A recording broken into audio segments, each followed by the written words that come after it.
बांग्लादेश आज जल रहा है। बांग्लादेश जिसे 1971 में पाकिस्तान से स्वतंत्रता मिली, वो बांग्लादेश जिसकी पर कैपिटा इनकम आसान भाषा में बोली प्रति व्यक्ति आय भारत से भी एक समय पर ज़्यादा थी। फिर ऐसा भी क्या हो गया, एक स्टूडेंट प्रोटेस्ट इतना हिंसक हो गया कि पूरे देश को अशांति के अंधेरे में ढेल दिया। क्यों? उसकी ही बेटी को देश छोड़कर भागना पड़ा।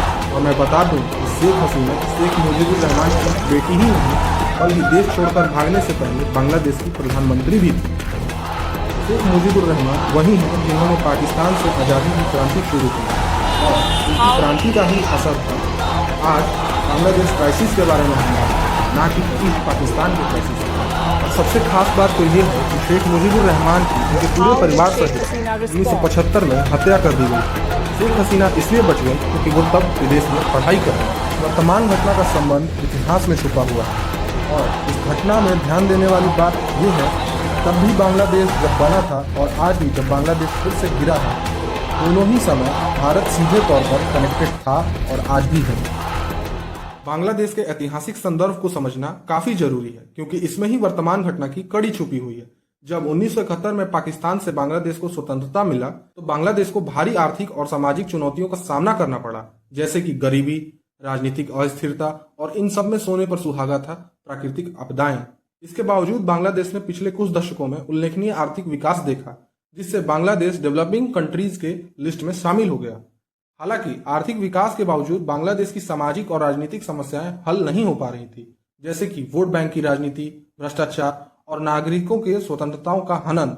जनता का सरकार के खिलाफ असंतोष इस प्रकार बढ़ गया कि एक छोटा सा छात्र आंदोलन इतने बड़े पैमाने पर हिंसक संघर्ष का रूप ले लिया। अब सवाल यह है कि छात्र आखिर प्रदर्शन कर ही क्यों रहे। ये सब कुछ शुरू हुआ पहली बार जब 2020 में कोविड-19 आया और दूसरी बार तब जब रशिया यूक्रेन के बीच युद्ध शुरू हुआ। बांग्लादेश की जो कमाई थी उसका 80% टेक्सटाइल और गारमेंट सेक्टर से आता था, लेकिन जब कोविड-19 महामारी शुरू हुई तब लाखों स्किल्ड और अनस्किल्ड लेबर ने अपनी नौकरी खो दी। अभी बांग्लादेश संभलने के बारे में सोचना शुरू ही करता कि तब तक रशिया और यूक्रेन के बीच युद्ध शुरू हो गया, जिसकी वजह से तेल और गेहूं जैसे मूलभूत चीजों का दाम काफी बढ़ गया। मतलब जो एक्सपोर्ट बांग्लादेश कोविड-19 से पहले किया करता था वो उतना भी नहीं कर पा रहा था और इस युद्ध की वजह से इंपोर्ट भी महंगा हो गया था। बांग्लादेश की हालत कैसी हो गई थी ये आप उसकी विदेशी मुद्रा भंडार के आंकड़ों से समझ सकते हैं। अगस्त 2024 में बांग्लादेश के फॉरेन एक्सचेंज रिजर्व में कुल 48.1 बिलियन डॉलर थे, जो कि जून 2024 आते आते मात्र 26.8 बिलियन डॉलर ही रह गया, जिसका नतीजा ये हुआ कि जनवरी 2022 के बाद अमेरिकी डॉलर के मुकाबले बांग्लादेशी टका में 36% की गिरावट देखी गई, जिसका परिणाम ये हुआ कि बांग्लादेश में खाने से लेकर लगभग हर एक वस्तु के मूल्यों में अत्यधिक वृद्धि देखी गई। In Bangladesh, what had been a fast-growing economy in recent years is now being overshadowed by soaring energy and food prices. Bangladesh की अर्थव्यवस्था इतनी खराब हो गई कि बांग्लादेश के सरकार ने बिजली और गैस के दामों को 3 गुना बढ़ा दिया। परिणाम स्वरूप बांग्लादेश की आबादी के 1/4 से भी अधिक बांग्लादेशी अपने दैनिक जीवन के उपयोग में आने वाली सारी वस्तुओं को, जैसे कि भोजन, गैस, बिजली के बिल के भुगतान के लिए बैंक से लोन तक लेने लग गए। ध्यान देने वाली बात यह है कि बांग्लादेश की आबादी में से 40% ऐसे लोग हैं जिनकी आयु 15 से 24 वर्ष के बीच है और ना तो वो काम कर रहे हैं और ना ही वो पढ़ाई कर रहे हैं। और जब लोगों के पास रोजगार ना हो, नौकरी ना हो, यहाँ तक कि खाना खाने के लिए भी बैंक से लोन लेना पड़े तो क्या होगा? तब ये गुस्सा एक क्रांति का रूप ले लेगा और वही हुआ भी।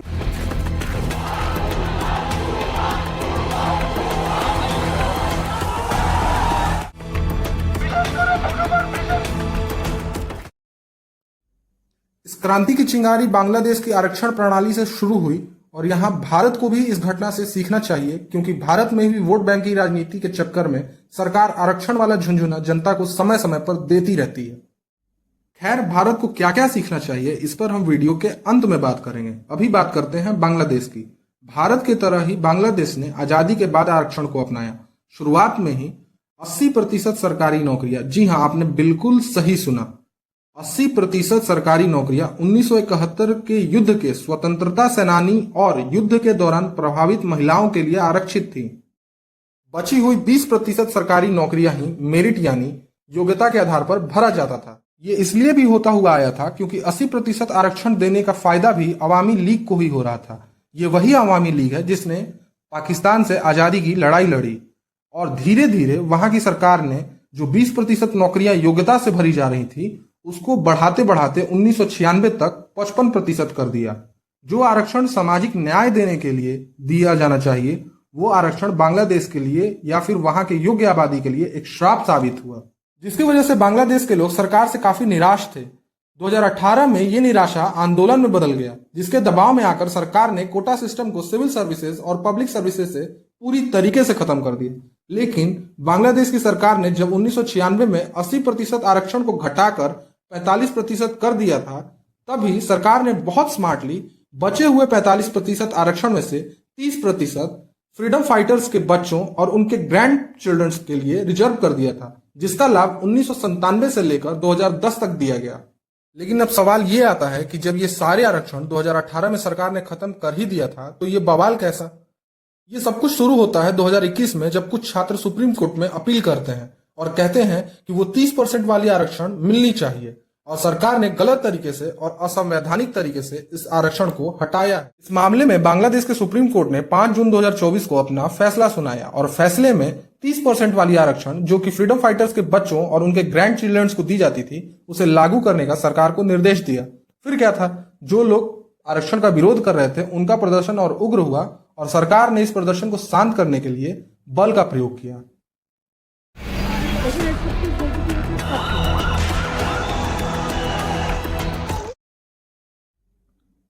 ये प्रदर्शन ठीक ही चल रहा था और जुलाई का आधा महीना बीत चुका था। तब बांग्लादेश की तत्कालीन प्रधानमंत्री शेख हसीना ने एक प्रेस कॉन्फ्रेंस में एक भड़काऊ बयान दिया। वो बयान ये था कि कोटा का फायदा अगर फ्रीडम फाइटर्स के ग्रैंड चिल्ड्रंस को नहीं मिलेगा तो क्या रजाकर्स के ग्रैंड चिल्ड्रंस को मिलेगा? How did Sheikh Hasina respond? She compared these students to Razakars, that's people who collaborated with Pakistan in 1971, basically anti-nationals. Razakar is considered a huge insult in Bangladesh. आखिर रजाकार्स का मतलब होता क्या है कि एक देश की प्रधानमंत्री को उसके ही देश को छोड़कर भागने पर मजबूर कर देता है।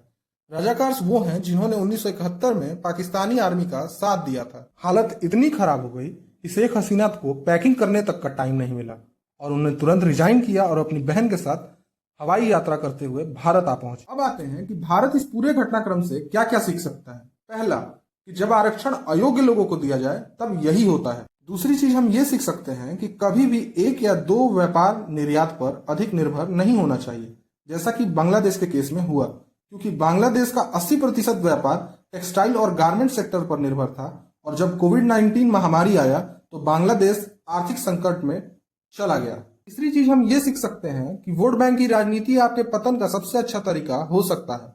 कुछ समय के लिए आपको सत्ता की कुर्सी दे तो देगी, लेकिन फिर कभी न कभी आपकी कुर्सी जाएगी और फिर आपका सत्ता में आना संभव नहीं हो पाएगा। और अंत में सभी पॉलिटिकल लीडर्स को ये समझना चाहिए कि कभी भी किसी भी प्रदर्शनकारी को देश विरोधी ना बोले, क्योंकि अगर सच में वो वैसा हो जाए तो कुर्सी तो छोड़िए, देश तक छोड़कर भागना पड़ सकता है। यही था बांग्लादेश क्राइसिस का पूरा केस स्टडी। बताएं अपनी राय कमेंट करके। तब तक के लिए जय हिंद, नमस्कार।